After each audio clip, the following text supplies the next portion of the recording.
I started coming to the cafe near the station again, the one with the cracked blue tiles and the ceiling fan that squeaks every few seconds. It's quieter now that summer's ending. Most people stop by for iced coffee. I just sit by the window with my notebook open and never write anything. She works the morning shift. Always has. Mrs. Hale, my best friend Ethan's mom. Though she's not Mrs. anymore. I noticed the ring was gone last winter. She remembered my order before I could say it. Still doing the vanilla latte thing, she asked this morning, brushing a strand of hair behind her ear. Her voice was calm, like she'd already had this conversation in her head. Guess I'm predictable, I said. You always were, she replied, smiling in that way that didn't quite reach her eyes. The thing about her smile, it wasn't practiced. It was the kind that made you think of something slightly off-limits, like sneaking out after curfew. I tried to focus on my laptop, but I kept catching myself watching her move. She wiped down the counter with these slow, almost careful motions, like she was polishing glass that could shatter. Every time our eyes met, I looked away first. Always. She noticed.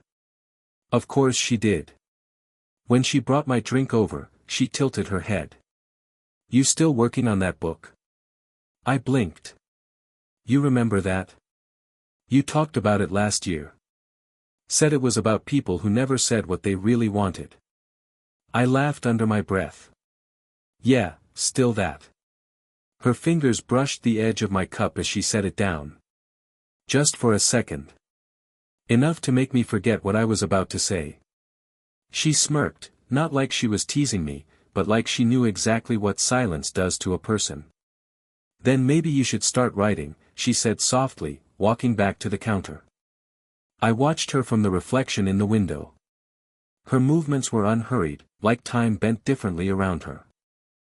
I used to think she looked out of place among the students and commuters, now I think we all looked out of place around her. My phone buzzed. Group chat with Ethan and the guys.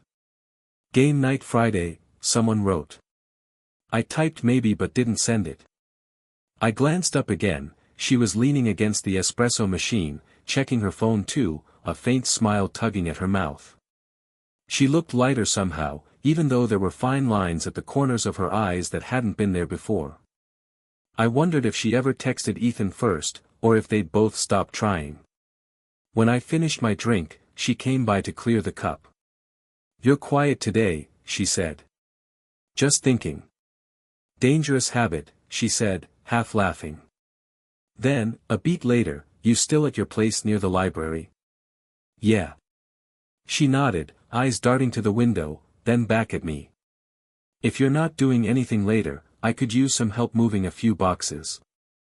The old record player too heavy for me alone. It sounded casual. It wasn't. I opened my mouth, but all that came out was, sure. She smiled again, smaller this time. Good. Around 7. When she turned away, I caught my reflection in the window, that same hesitant half-smile. The ceiling fan squeaked again, breaking the quiet. As I left, the bell above the door chimed once. My phone buzzed just as it shut behind me. A text. Unknown number. Don't be late. Bring strong arms. And then, just below it, a winking emoji. Her house looked smaller than I remembered. Or maybe I'd just grown into the kind of person who notices dust on picture frames. The porch light flickered as I knocked, once, then again. She opened the door barefoot, wearing a loose sweater that hung off one shoulder. You actually came, she said, like she hadn't expected me to. You said 7. I also said heavy boxes. She smiled faintly. Didn't think that'd tempt you. Inside, everything smelled like cedar and tea. The living room was half-packed, open cardboard, stacks of records, a few books with notes tucked inside. I bent to lift a box labeled attic, and she touched my arm. Not that one, she said. Those are his. Her voice lowered on the last word. I nodded, and neither of us looked at the box again. She poured 2 mugs of tea, jasmine, the kind she used to keep in her classroom cabinet when I'd stop by after lectures to ask for reading recommendations I'd never actually read. She handed me a mug and sat across from me on the floor. "I didn't know you worked around here," she said. "I just started," I told her. "Digitizing old city records. It's quiet work." "You always liked quiet things." "I guess I did." The silence stretched. The clock on the mantel ticked too loudly. I watched steam curl from her mug, the way she cupped it like it might tell her something if she listened long enough. "You still talk to Ethan?" she asked suddenly. "Not much lately." She smiled into her tea, but her eyes didn't move. "He doesn't visit, either." I didn't know what to say, so I didn't. The air between us shifted, the way it does when both people realize they're thinking the same thing but can't name it. She leaned back, brushing a strand of hair from her neck. "You know, I found your old graduation photo in one of the boxes," she said. "You looked terrified." "I was. You gave me the last hug before we walked out." Her laugh was small and real. "You remembered that?" "Hard not to." Something softened in her expression, like she was both touched and careful not to be. We worked for a while after that, the quiet kind of teamwork that doesn't need instructions. She handed me books, I stacked them, she labeled, I taped. Every now and then, our hands brushed. Each time, she didn't pull away first. When it was over, she looked around the half-empty room. "You made it easier," she said. "You'd have done it eventually." "Maybe." She glanced at me, a smirk forming, the same one she'd given at the cafe. "But it's nicer when someone young does the heavy lifting." The joke hung there, light but weighted. I smiled back, unsure what to do with my hands. As I reached for my jacket, she stopped me. Her fingers brushed a bit of dust from my shoulder. "Thanks," she murmured. It should have been nothing, just a small, polite gesture. But her hand lingered a moment too long, and for the first time, neither of us looked away. The next morning, I told myself not to go back. I even walked a different route, past the bookstore instead of the cafe, but somehow I still ended up outside her window. Through the glass, I saw her laughing with someone, a man in a brown coat. Older. Hands in his pockets like he belonged there. I turned before she could see me. Later that week, she texted, "Left a few more boxes. If you're not busy." I told myself I wouldn't reply. I did anyway. That evening, the house looked warmer, lights dim, soft jazz playing. She opened a bottle of red. One glass already half empty. "Didn't think you'd come," she said. "Didn't think you'd ask." Her hair was damp, tied loosely at the back. A small thing, but it threw me. We started with the boxes again. Quiet work. The kind where you can hear your own heartbeat. She handed me an old record sleeve, Fleetwood Mac, slightly torn. "Used to dance to this," she said. "In the kitchen. Before everything got quieter." I nodded. He didn't like music. She smiled without looking up. He liked order. Something in her tone closed a door I hadn't meant to open. She shifted, kneeling to tape another box. I watched the movement of her hands, steady, practiced. "You okay?" I asked. "Fine," she said too quickly. But her hand trembled when she reached for the tape. Just slightly. I knelt beside her. "Let me, I've got it," she said, but she didn't move. Our shoulders brushed. The air seemed to slow. The record player crackled to life, soft, distant singing. I don't know who moved first. Maybe neither of us did. Just the space between us changed, smaller, charged. Then a knock. We froze. The door creaked open before she could speak. "Mom." Ethan's voice. She stood instantly, brushing her hair back, voice suddenly steady. Hey, sweetheart. You didn't say you were stopping by. I was already on my feet, pulse somewhere near my throat. He looked at me, then at her. Didn't know you two were hanging out. Just helping with boxes, I said. My voice came out thinner than I wanted. Right. He nodded once, expression unreadable. Well, don't let me interrupt. But he already had.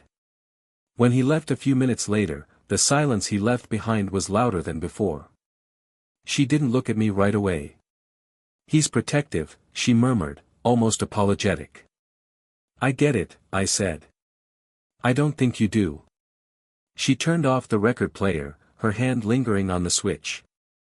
We should stop, for tonight. I nodded, though I didn't move. She stepped closer, just enough that I could smell the faint trace of wine and tea on her breath. Her hand almost, touched my face. Then she stopped. Good night, she whispered. It should have sounded final. It didn't. It rained that whole week. The kind that doesn't fall hard, just lingers, like the sky can't quite let go. I saw her again on Thursday, by accident. Or maybe not. I'd started timing my coffee runs without meaning to. She was sitting outside the cafe under the awning, arms folded, hair damp from the mist. She looked tired, softer somehow, like she'd been awake too long. You're avoiding me, she said as I approached. I smiled weakly. You noticed. Hard not to. You walk by like you're checking the weather, not the window. Her tone wasn't sharp, but it carried weight. I sat down beside her, the small metal table between us. It's complicated, I said. Because of Ethan? I nodded. And because I don't know what this is. She stared at the street. Neither do I. We watched the rain slide off the edge of the awning. The air smelled like wet pavement and coffee grounds. After a while, she spoke again, quieter this time. He used to walk me home from work. Ethan's dad. Every day for years. Then one day, he just stopped. No fight. No reason. Just stopped. You'd think I'd be used to silence by now. Her words caught somewhere between bitterness and nostalgia. I didn't know how to answer, so I didn't.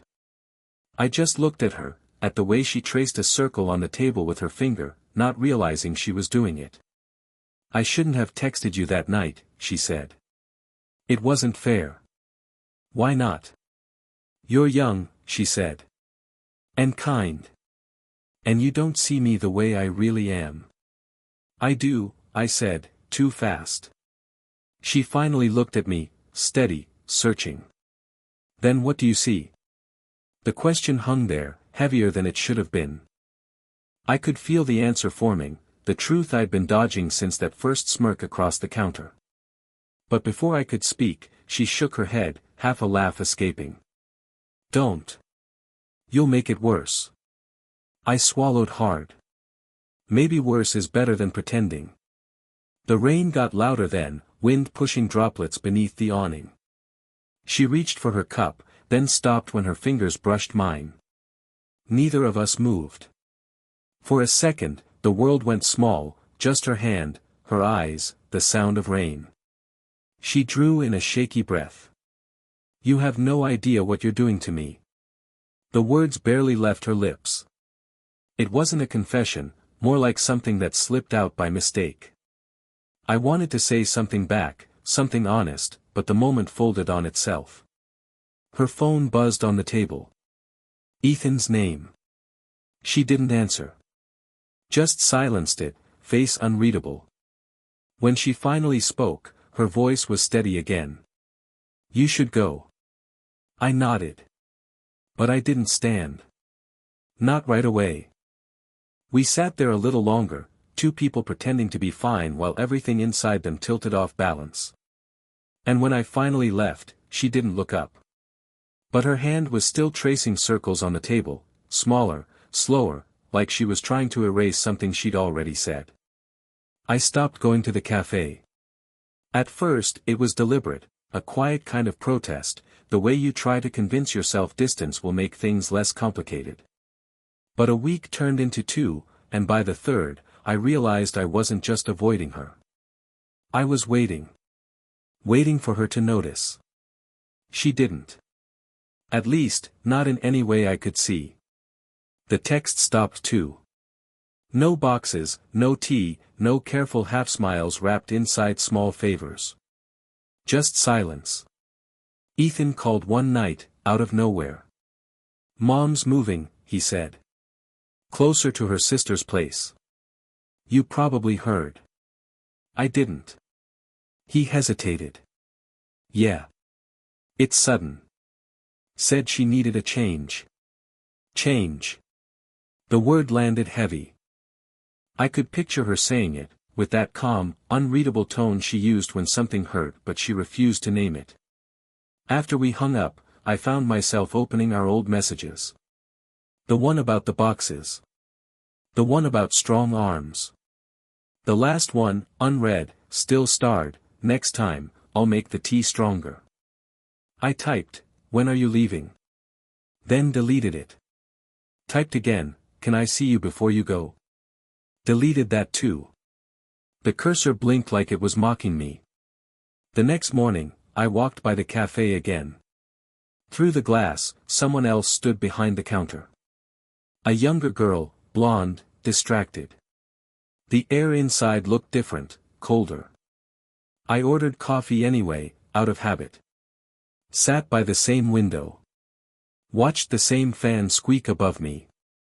When I looked up, I saw her outside. Across the street. Holding a grocery bag, hair tied back, expression unreadable. She saw me too, I think. Or maybe she just looked through me. She didn't come in. She crossed the street the other way instead, toward a parked car. The same man from before, the one in the brown coat, stepped out and took the bag from her. They exchanged a few words I couldn't hear, then he brushed a hand across her back. A simple gesture. Familiar. Too familiar. I felt something twist in my chest, not anger exactly, but the kind of ache that comes from realizing you were never owed anything to begin with. She turned slightly as she got into the car. Our eyes met for half a second. Maybe longer. Enough for her expression to flicker, recognition, guilt, something else I couldn't read. Then she looked away. The car pulled off. I sat there long after my coffee went cold. My phone stayed on the table, the unsent message still open. I typed one last line, not to send, just to see how it looked. "You said it wasn't fair. You were right." Then I locked the screen, left a tip by the cup, and walked out. The rain had started again, soft, steady, familiar. The kind of rain that doesn't ask you to forgive it for falling. She called the night before she left. Her name lit up my screen like a ghost I wasn't ready for. I didn't answer right away, just let it ring, watched it stop, then start again. When I finally picked up, her voice was calm. Too calm.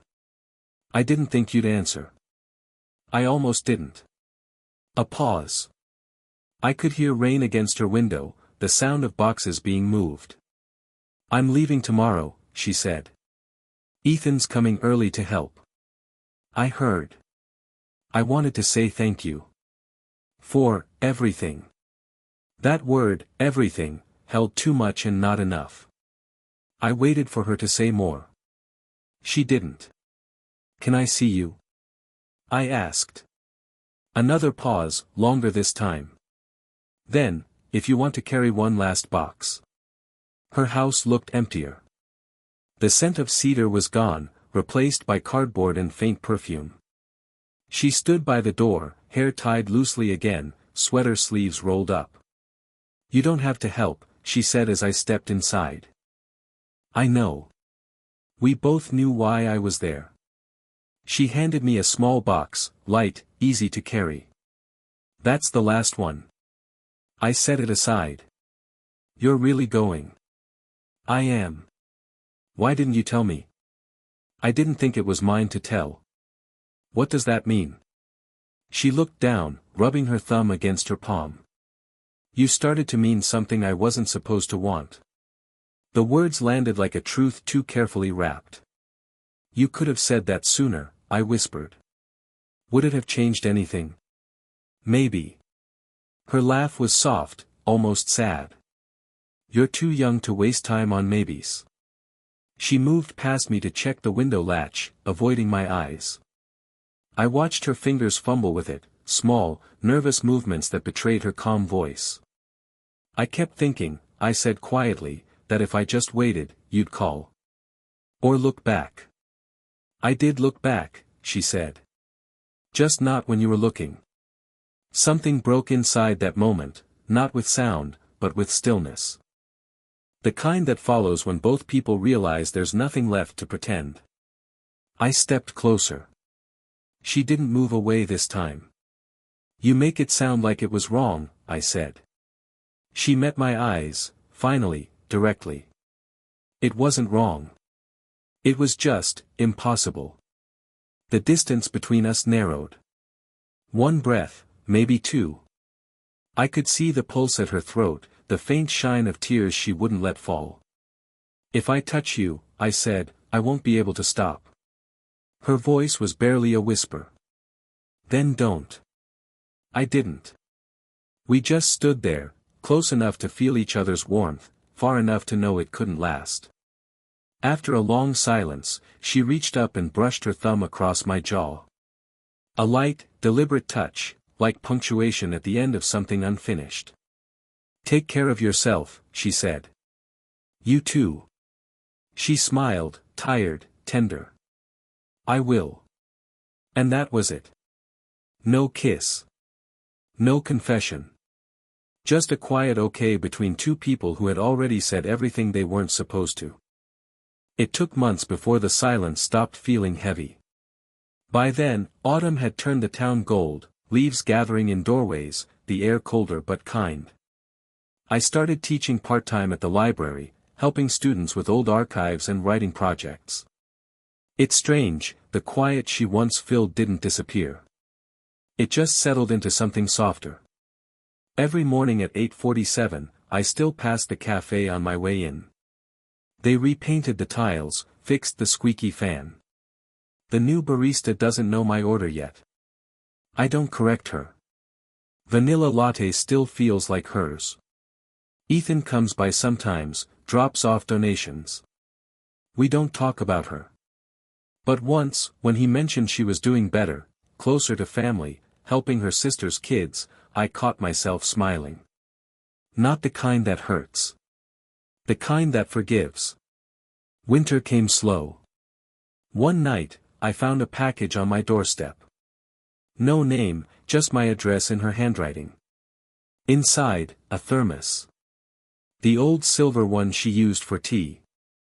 There was a note tucked beneath the lid, it still keeps the warmth. M.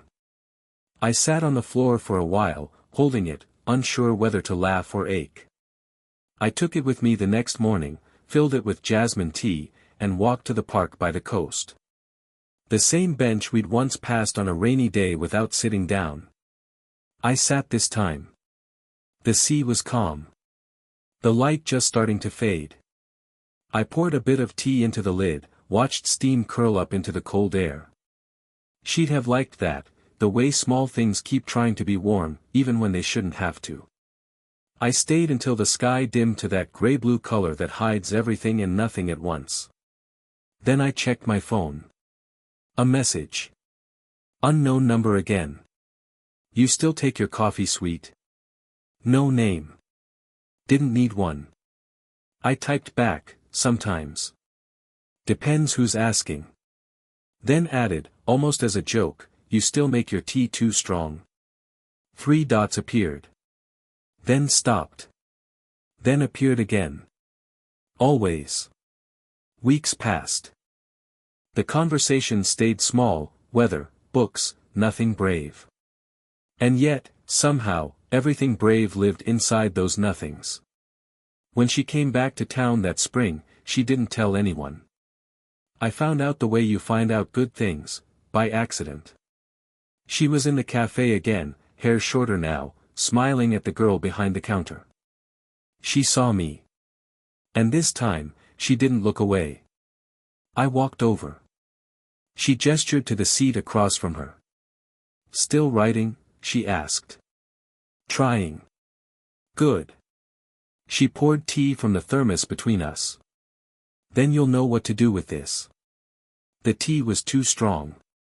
I didn't mention it. She didn't apologize. We sat quietly, steam curling between us, warm, familiar, alive. Sometimes love doesn't ask for a name, or a promise.